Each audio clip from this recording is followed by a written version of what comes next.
only way really is that right there. And oh my god, look at that.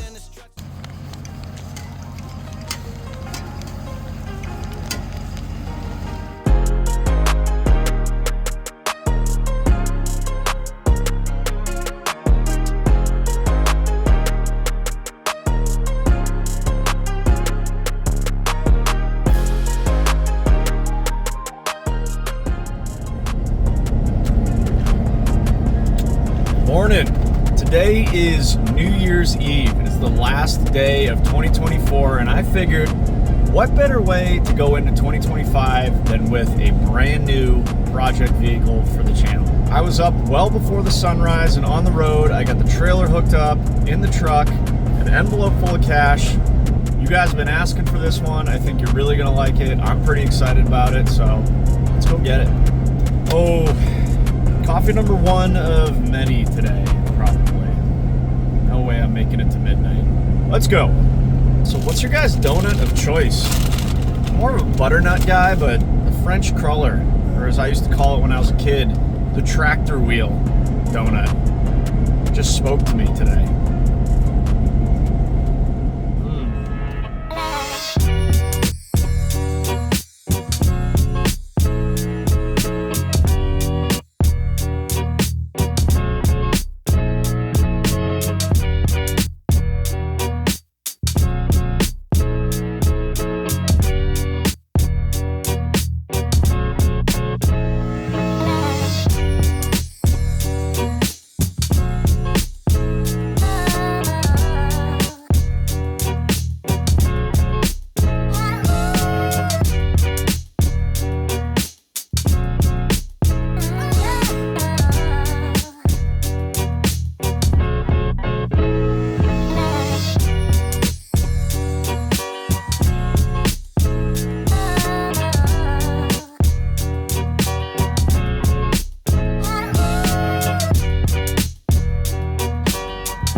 All right, guys, we made it home.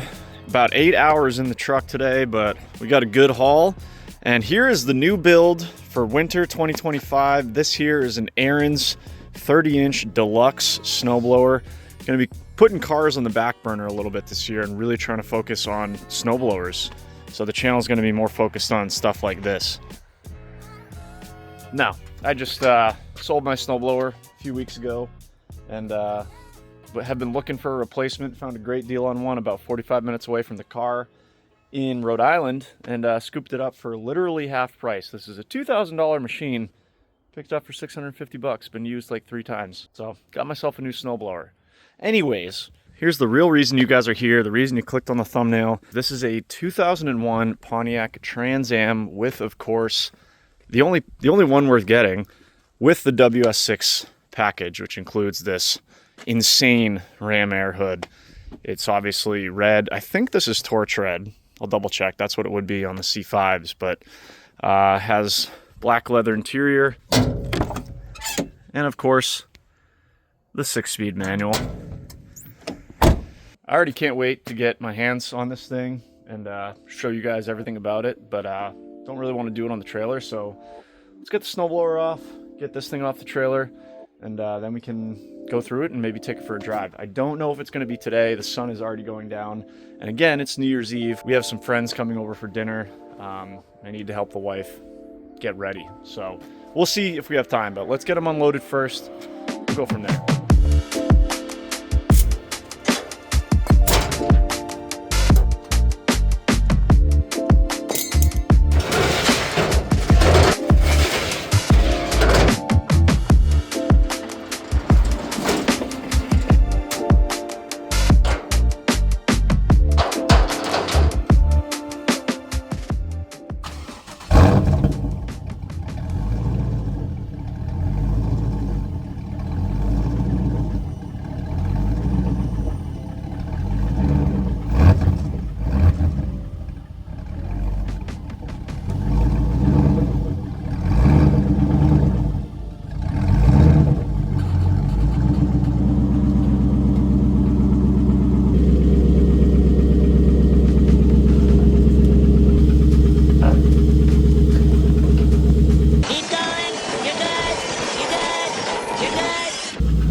out those scratches.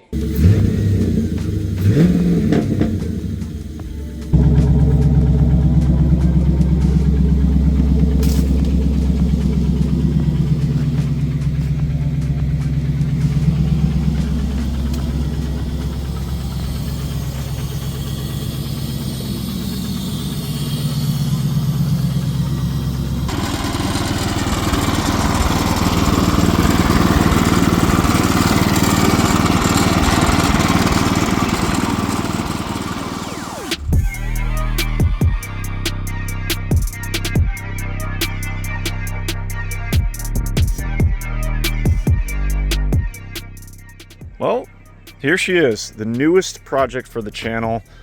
Beautiful Saturday morning here. It's been quite a few days. I haven't been able to film because it's either been pouring rain or howling wind, and today is not much better, but I'm tired of waiting, so let's take a walk around this thing. As I mentioned, this is a 2001 Trans Am WS6, finished in bright red. I looked it up, so it is a beautiful, beautiful red.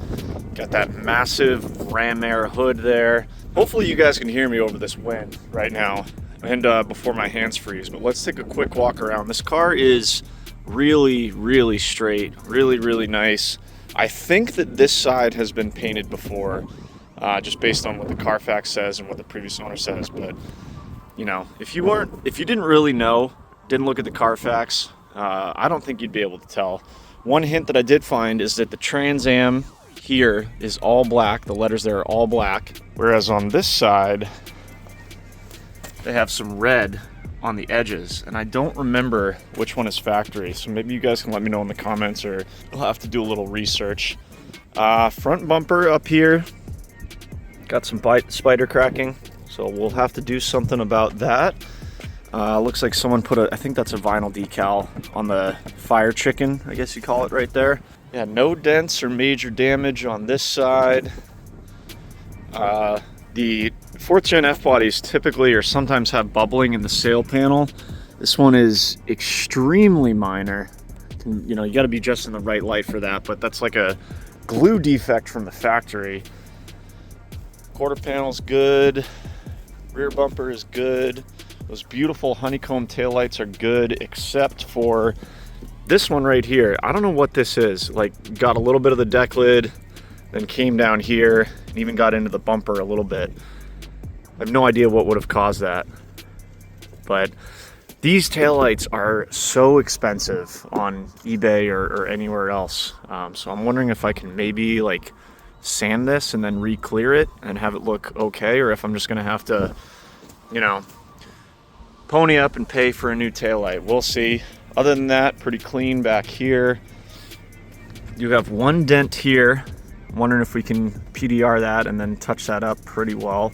Other than that, guys, this thing is so clean. This is gonna be a quick walk around because my hands are absolutely freezing right now. Hopefully you guys can hear me, but we will get it in the garage in a little bit, get a better look at it, but let's take a quick look at the interior. Another thing I noticed is, looks like we've got an aftermarket set of keys here, so let's hit unlock. And that classic 90s aftermarket alarm sound comes from this area up here. I don't really know how I feel about that. But inside, F-body door hinge squeak, boom, right off the bat. All you Firebird guys know about this. This door panel is cracked. The passenger side one is not. Other than that, we got a very, very nice black leather interior, except for the fact, look back here, previous owner told me that the guy he bought it from put a battery here, and oh my god, look at that. It's lucky it didn't like burn the whole car down, but we're going to need to replace that. So if anyone has one of these seat bottoms for a Trans Am, or actually I think they might even be the same for the Camaro, let me know. Other than that, in pretty good shape in here. Got those very 90s Pontiac gauges. They're almost the same on the Grand Prix and other Pontiacs of that generation. Someone has put a C6 shifter, or at least the shift knob in here. I'm not sure what shifter this is. It feels like it might not be stock, but we'll have to take a look. Look at that. Trans Am, the aftermarket double din. That's cool. Oh, we got to align these. OCD is not gonna allow for that. There we go. It's good enough for now. Other than that, not too exciting in here. Very, very clean. The dash is not cracked, which is another common problem on the 4th gens. Someone put a vinyl fire chicken up here on the headrest. We'll probably get rid of those. T-tops, baby. Woo! We'll check out the trunk, but I'm too cold right now. So pop open the hood. There she is. The almighty LS1. Looks to be pretty much factory. We got an SLP air lid here. I guess that this would have come with that Pontiac Ram Air one. What else? Someone replaced the tensioner and belt recently, so that's good. Oh, got a BBK Power Plus 80mm throttle body.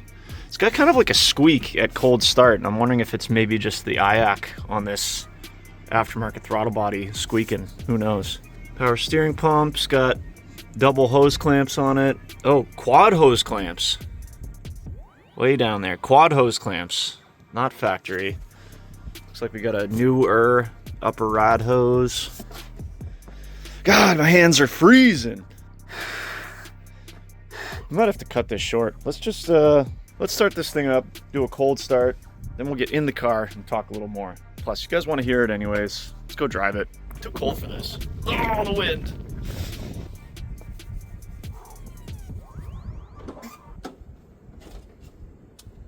Quick interruption, just finished editing the video and realized I totally spaced on mentioning how much I paid for the car. So I paid $13,500. Car was advertised on Facebook Marketplace for $14,500. I saw that it had 60-ish thousand miles. It was red, it was a 6-speed. I was like, man, that's a good deal. So I had it saved for a couple weeks. Eventually caught up with some stuff around here and said, yep, ready for a new project. So I messaged a guy, called him up, talked to him. He said, come on down, let's make a deal. So the rest is history. Paid $13,500 for this car. Screaming deal.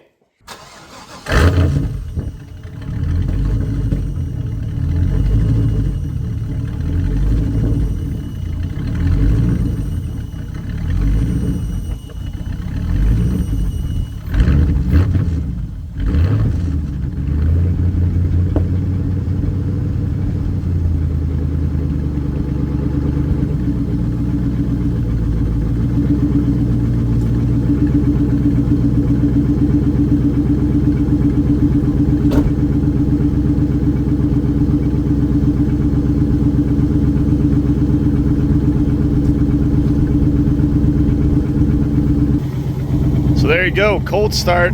We got, I think that's SLP catback on there. Sounds decent, but you guys probably noticed it has like a surge at cold start, which is not how it's supposed to be from the factory. Also, right off the bat, you guys who have had LS1s before might hear that like tapping or knocking. That's a piston slap. It's really, really common on the LS1s when they're cold. It's basically the piston rocking in the bore, and typically goes away once it's warm, but I'm not sure what causes that surge at cold startup. If I had to guess, it's something to do in this area right here. We'll take a look at that. But yeah, other than that, a very clean running LS1. Sounds healthy.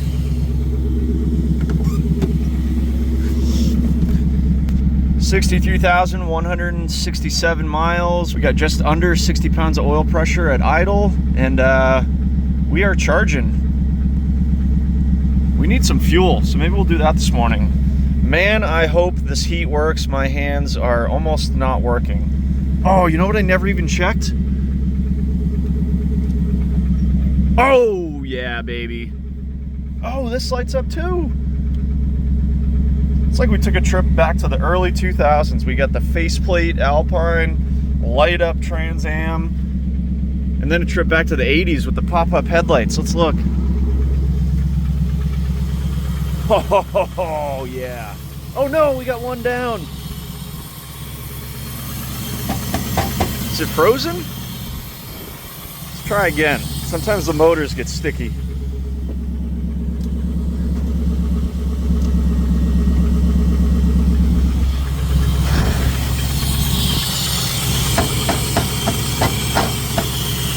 All right, we'll try that again later. It is really cold, but she's winking at you.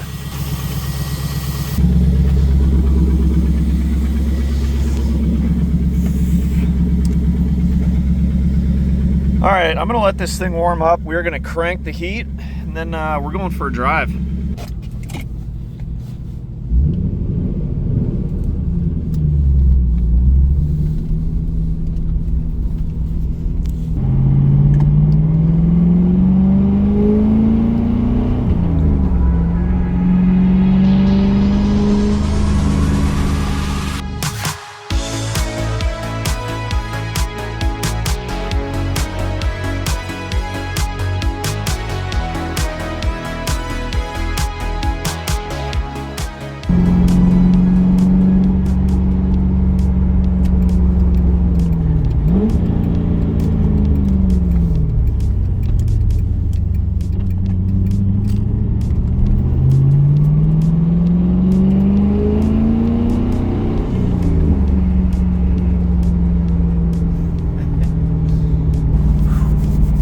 Well, we are nice and warm now. The heat in this thing absolutely rips, which is important because I think it's like 15 degrees outside, and with the 20 to 30 mile an hour wind gusts, real feel is like 5 degrees. But I can feel my hands again.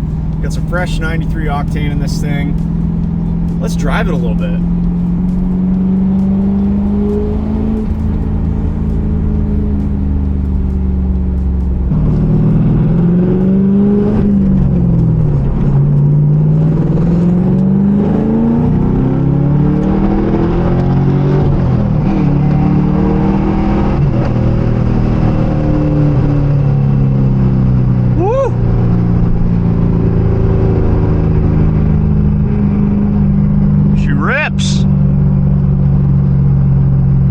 Forgot how much noise those T-tops make. Will she do a burnout though?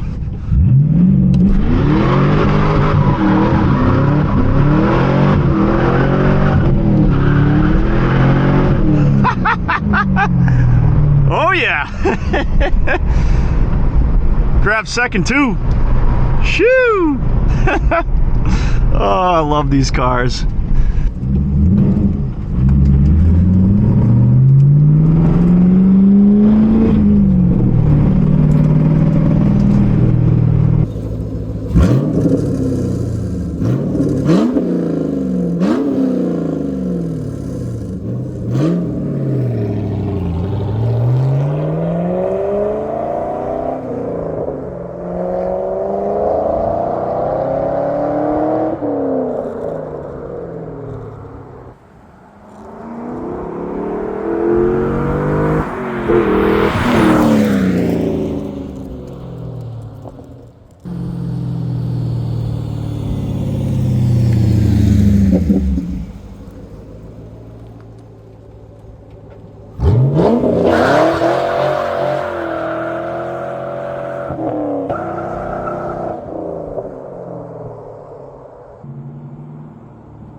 Okay, I think that's enough beating on this old girl for this morning at least. But hey, she passed the burnout test twice.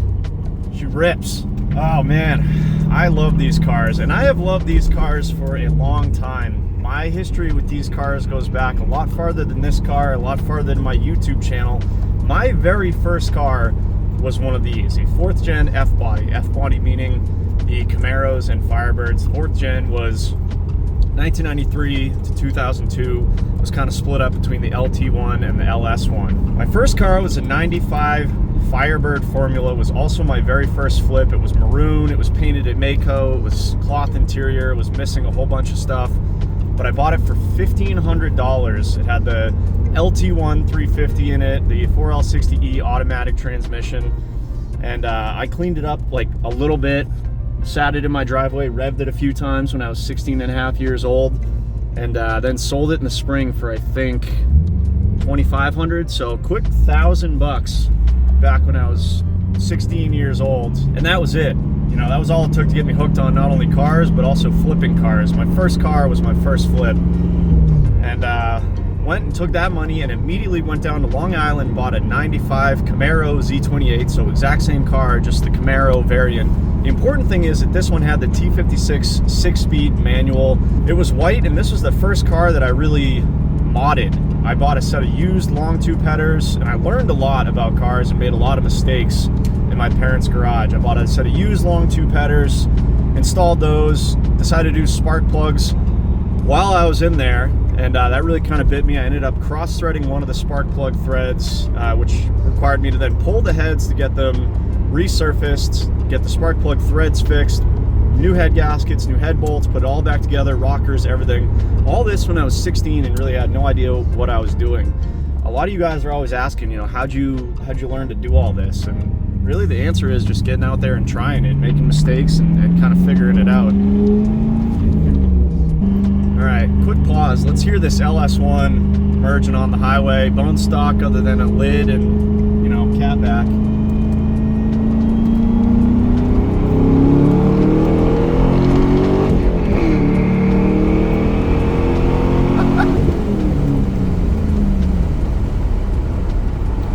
Well, there's me going exactly the speed limit.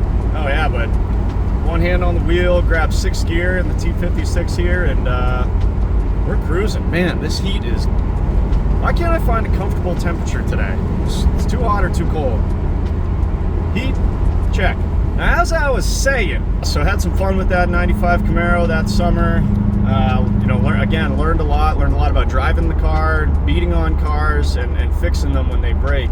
At the end of that summer, probably had about $3 grand into that car. I think I sold it for $4,700 or something like that. Searched around a little bit, and then I found a 97 Trans Am WS6 down on Long Island. It had a built 383 stroker, 6-point roll cage, racing seats, a full sound system with a 12-inch or 10-inch sub in the rear, headers, X-pipe, long tubes, the whole thing. Like, it was a built car. I think I found it or ended up offering the guy $6,500 for it in the late fall of like 2009, and late fall of 2008, and then it just stored it, and then I drove it and modded it all of summer 2009. It was an awesome summer.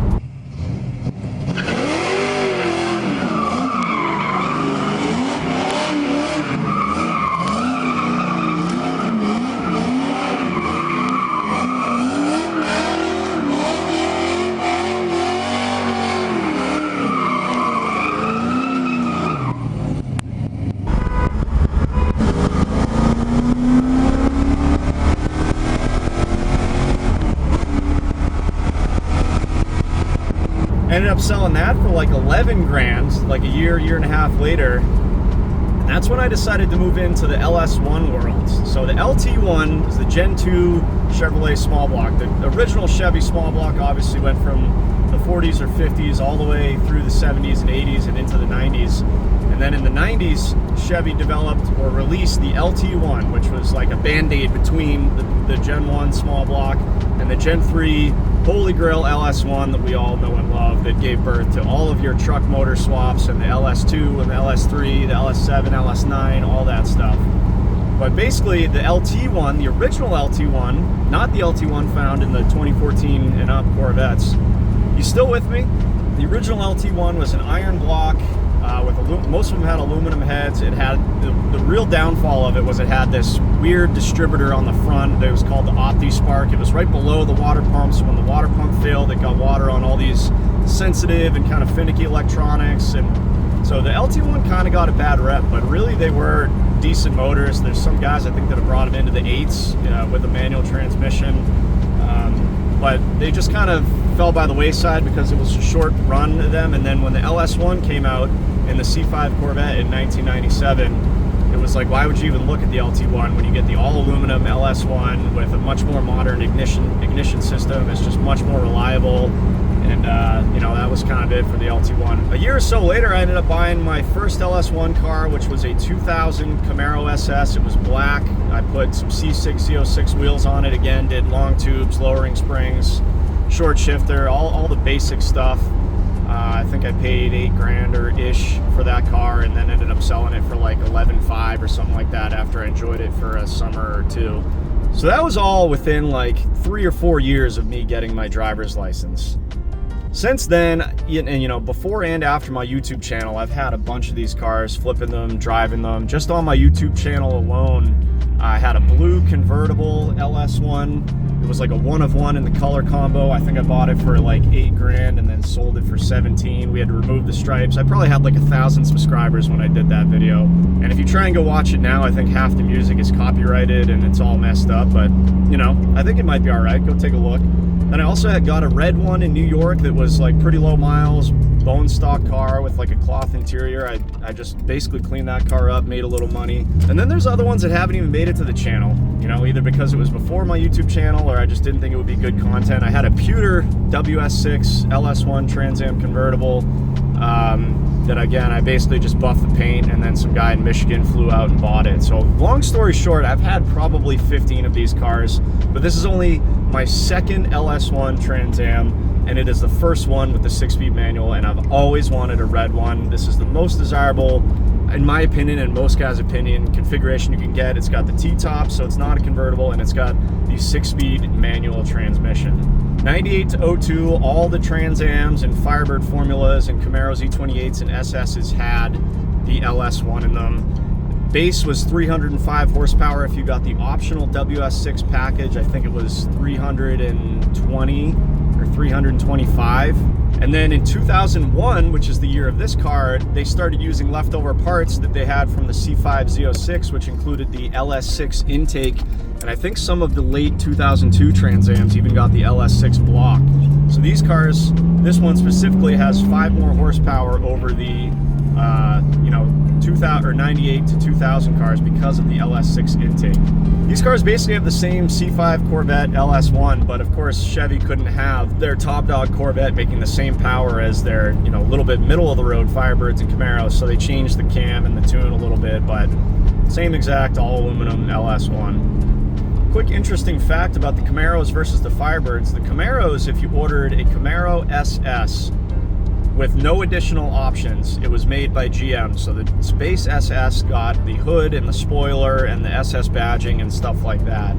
If you got an SLP Camaro SS, ordered any of the SLP options, like the sweet center mount exhaust that I've always been a huge fan of, you know, dash plaque or floor mats or any of that stuff, then it was shipped to Toms River, New Jersey to SLP, and then it was considered an SLP Camaro. The Trans Ams, the WS6s were all built by ASC, or American Sunroof Corporation, and they basically put the WS6 composite hood on the car, the 17x9 WS6 wheels, WS6 badging, and then the WS6s also got the sway bars, and a couple of spring and suspension changes. Other than that, they're basically the same as a Trans Am, but the WS6 was like the car to have. There's nothing more menacing than a WS6 coming down the road. But you could take a base Trans Am, and a lot of guys would put a WS6 hood and, you know, wheels on them, and they basically look the same. But let's get this thing back to the garage, and I'll show you guys how you can tell a real WS6 from, you know, maybe a clone or a fake one. There's really only one surefire way to know.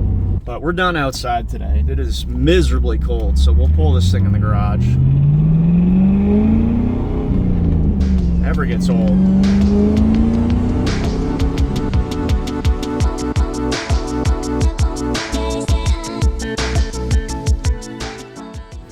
Got the OG F-body right here.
right, she is inside with the company of a fellow LS, the C6 Z06, which I will have on the channel here shortly. You may notice I've cleaned it up.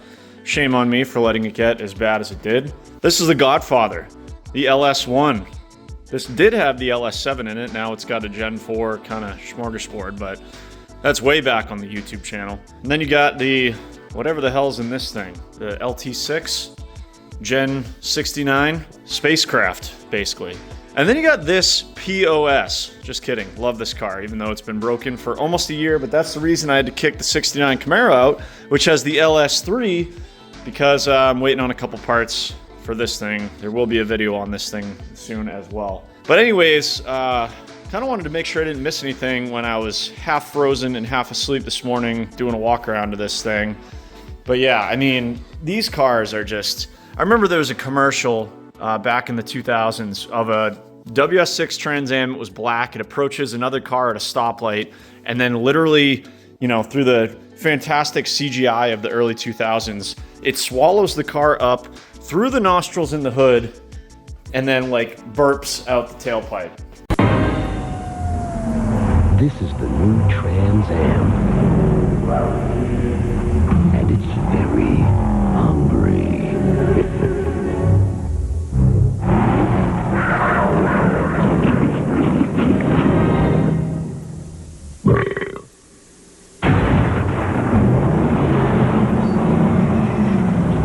The muscle car lives. The new Firebird Trans Am by Pontiac. I mean, that's how cool is that? Yeah, we're Pontiac, and we will literally eat your car. It's like the design guy for this thing came in the meeting room, kicked down the door, and was like, white powder under his nose, is like, we gotta put massive nostrils in the hood. Ah! And thus, the WS6 Trans Am was born. I mean, the 4th gen Camaros are cool, but this thing just, like, look at the front end. It looks like it's gonna kick your ass. Love that. So yeah, last of the pop-up headlights. Let's see if that other one works now that it's thawed out a little bit. Oh yeah, we gotta do something about that. Hey yo, we got 2 of them. Yep. Yeah, there's a lot going on in this front end here. Oh yeah, of course, T-tops. For those of you guys that don't know, just a little latch under here. Undo that. Boom. Just like that, you have almost a target top, but better. It's T-tops. So yeah, we pretty much went through the exterior. Did want to mention, these are what's called the WS6 Speedline wheels. So these came on the 01 and 02. 98 through 2000 came with, I don't even remember if there was a name for them, but the other WS6 wheels. I'll put up a picture of them now. These are pretty rare. Unfortunately, these ones are in okay shape. You can see some pitting right there. This happens all the time on aluminum wheels. We'll see what we want to do with these. They do have brand new tires on them, front and rear. Oh yeah, this is what I wanted to show you guys. So the way to tell if you have a true 4th gen WS6, the only way really, is that right there. Pretty obvious. You need the RPO code that has WS6. I'm pretty sure WS9 means it's a Trans Am. WS6 obviously makes it have the WS6 package. There's the paint code for bright red, and I guess 192 would be the interior code. Let's see, did I miss anything in the glove box? What is this? Inspection report. Looks like it passed inspection in September of 2024. So yeah, no worries there. Not that, you know, that matters for me in New Hampshire anyways. Here's a Firebird shift knob that looks like it's seen a lot of use with the wedding ring or something that's been scratching on the side. What is this? Oh, cool, like a battery terminal wrench. Love finding stuff like that in cars that you buy. What is this? Remove for manual operation. What is this thing? Anyone know? Oh, and the original, I guess this would be the original lug lock key. Cool. Here's our aftermarket alarm thing. Okay, so that button does nothing.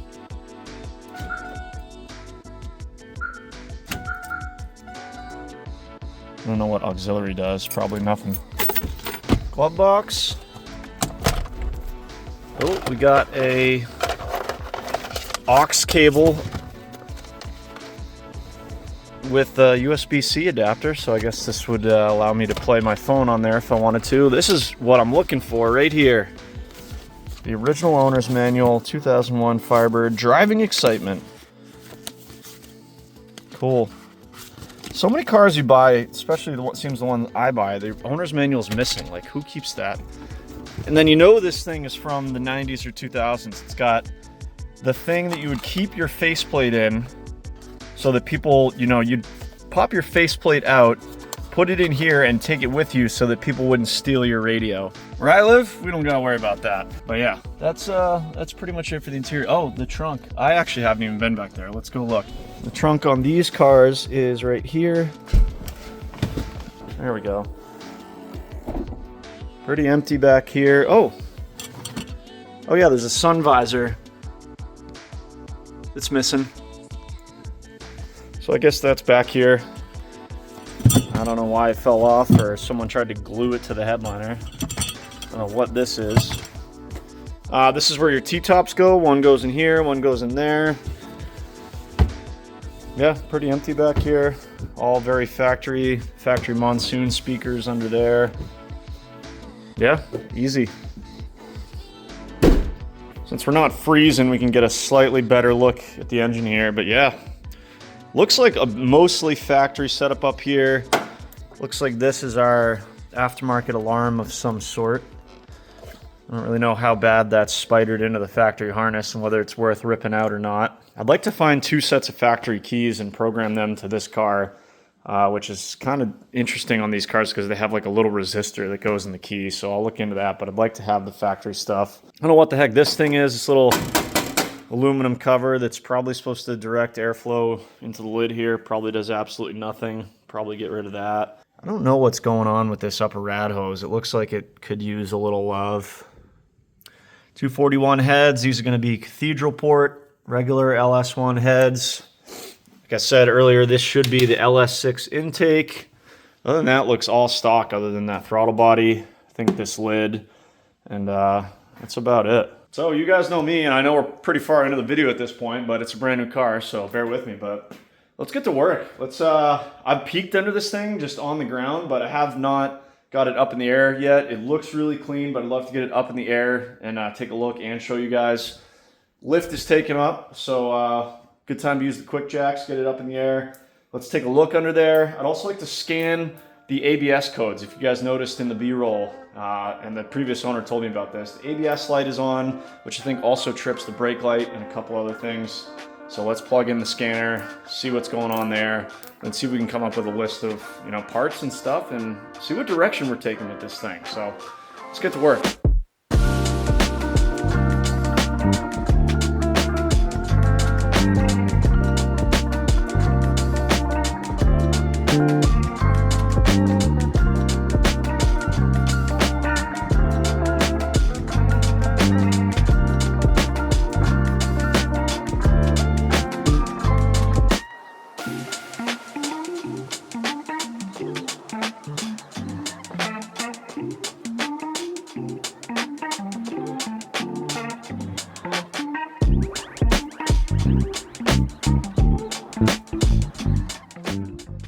All right, well, we usually start in the front. Let's switch it up a little bit. Lay down on the old creeper here and start in the back. Right off the bat, we've got that SLP catback I was talking about. I think this is one of the only mods on the car. Gas tank area looks nice and clean. A little bit of surface rust on this little heat shield thing, but I mean, that's nothing. Same thing on the rear end, but this is pretty typical for any New England car, or any car really from anywhere. I mean, it's just unpainted steel from the factory, basically. Looks like we get a leak in the rear diff. Actually, is that just from the fill plug? Might just be from the fill plug. Let's see, what else here? Man, I might have to ditch the creeper here. Losing a lot of headroom there. I'll just cinch. Yep, super clean. Look at those floors. Frame rails, perfect. Look at those pinch welds. Perfect. Zero rust. Love to see that. This is a very clean car. Very nice. Here's the SLP slip fit exhaust. Multiple leaks, looks like, but does sound pretty good. Moving our way on up. Here is the world famous 4th gen F-body crushed Y-pipe. GM was like, hey, we don't really have enough room for exhaust, so let's just crush this thing down to 1 inch and make it wide. This is all you F-body guys know what I'm talking about. Also forgot to show up top. The whole passenger floorboard has a hump in it in order to make room for said exhaust. But anyways, look at how clean all of this is. We've got ourselves one clean Trans Am. Here's that T56. All factory, looks like. There's your hydraulic slave cylinder up there. Is that factory? Why does that look green? I can't remember. It's been so long since I've owned one of these. Factory cats right there. Rear O2s are there. Man, look at this subframe. Looks mint. We got STP oil filter. Could be worse. Could be better. Nice aluminum block up there. Man, this thing is clean. Very, very happy with my purchase here. I wonder if it's got a stock clutch in it. There's no inspection window on these bell housings, but probably stock. I noticed on this side, looks like we got a new brake caliper. Did they do one on this side too? No, just one new caliper, looks like. I think we have a leak from that triple clamped power steering hose, which is probably what all of this is, because I don't see it leaking from the boot on either side. But no other oil leaks that I can see, honestly. Oil pan looks dry. Looks like the only leak is from that power steering reservoir or pump that someone cobbled together, so we'll see if we can find a new line for that. Frame rails up here look all good.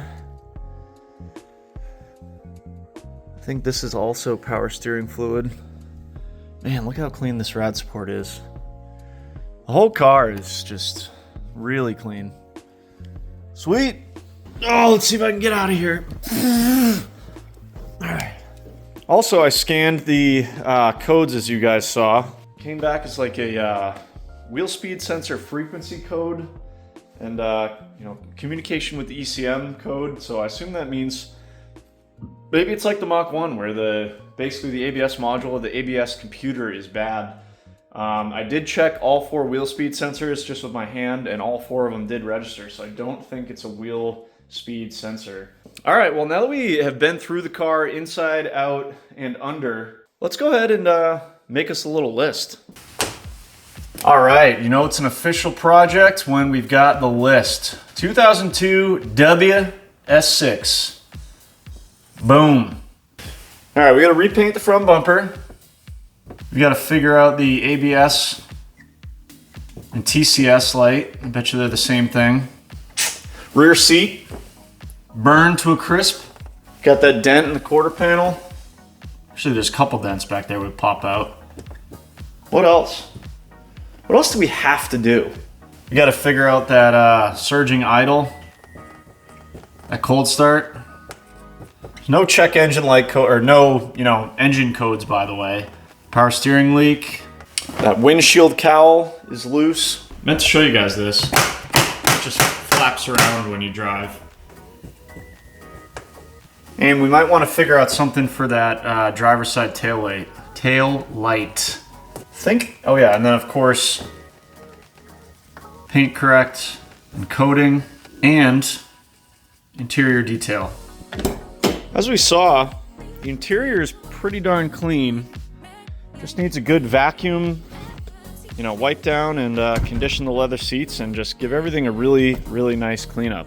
Which is the perfect segue into the sponsor of today's video, Auxito. If you guys remember, this is the same company that has that jump pack that I did an advertisement for a few months ago, and I use that thing all the time. Jump in the mower, jump in any of these cars around here that don't get driven enough and the battery goes dead, love that thing. This is their new 4-in-1 vacuum. This thing is compact, can fit behind the seat in your car. You can use it to obviously vacuum up a mess in your car, dirt, dust. You know, your kid threw a bunch of food behind the seat, no problem. Got this handy thing right here. USB-C charger. It's got attachments that go on this end that allow you to inflate just about anything. All in this handy compact tool that can charge in the cigarette lighter in your car or just using your phone charger. It's got a bunch of different modes, eco mode, regular mode. It's even got a max mode to provide maximum suction for getting out those stubborn, sand and stuff out of your carpet. That it's actually got almost as much power as, my regular wall-mounted vacuum. Pretty impressive for this little thing. So I'm gonna leave a link in the description if you guys are gonna wanna get one of these. The link is gonna be right down there. I'm putting this right in my wife's car because I got a newborn and he's gonna be a toddler before I know it. And I have seen people who have toddlers and what their cars look like, and I think that they could all use one of these. Looks like a bomb went off. So link in the description. Thanks to Auxito for sponsoring this video.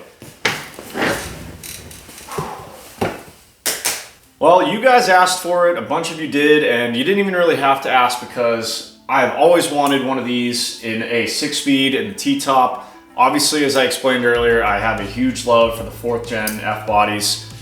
We finally got one. We finally got another one on the channel, I guess I should say. And I think the last time I had one of these, I probably only had like, 1,500 subscribers. The channel has grown quite a bit since then, which I'm extremely grateful for, but I'm really excited about this car. So right now, what I need your guys' help with is, we can take 2 directions with this car. We can fix the bare minimum, which is basically what's up on that list. Same thing kind of path as I took as the Mach and many other cars in my past is fix them up, clean them up, get it basically as mint as we can, and then, sell it for a profit. I've already got the paperwork and title on the way in my name, so that's moving along. By the time I finish all that, it'll probably be here, and we could turn around and sell this thing for good money. I think a desirable color in a 6-speed manual with the leather interior in a T-top with a 63,000 mile WS6, I think is worth, come springtime, low 20s at a minimum. It seems like that you can either find them with like 200,000 miles and beat to hell and need paint, and guys only want like 8 grand for them. Or there's the other end of the spectrum, which is a lot of them have like under 10,000 miles, they're 100% mint, and guys want like 45 grand for these things, sometimes even more. So this one is cool, and I'm kind of glad that I got my hands on it and that it's got like mid mileage, 65-ish thousand miles, so not low enough that you're gonna garage it all the time, but also not clapped out with 150K on it. So the question is, do we fix this, do the bare minimum, sell it for a profit, or do we hang on to it for a little bit, obviously fix all that same stuff, and then do what every LS should have, which is mod it a little bit? Should we do some long tubes? Should we do a cam? Should we do a different exhaust on this thing? Should we do something about these wheels? I love the factory WS6 wheels, but these ones could use a little love. Maybe brakes. Should we lower it a little bit? Should we, do some easy bolt-on stuff, that, could really make this thing a fun and good-looking and good-sounding car? And, maybe increase the value a little bit, maybe keep the value the same and we get to have some fun. I don't know. Do you guys think that we should leave this thing mostly stock and original, or should we mod it a little bit? Either way, which way we decide to take, I know which way I think I want to go. God knows I love a cammed LS.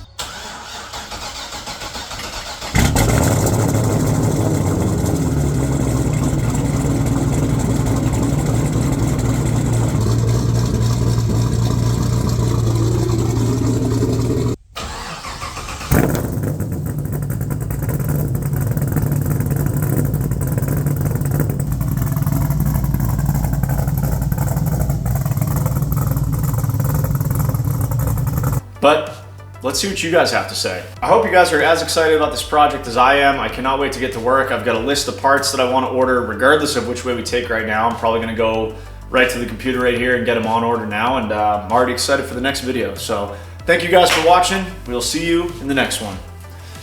Is it happy hour yet?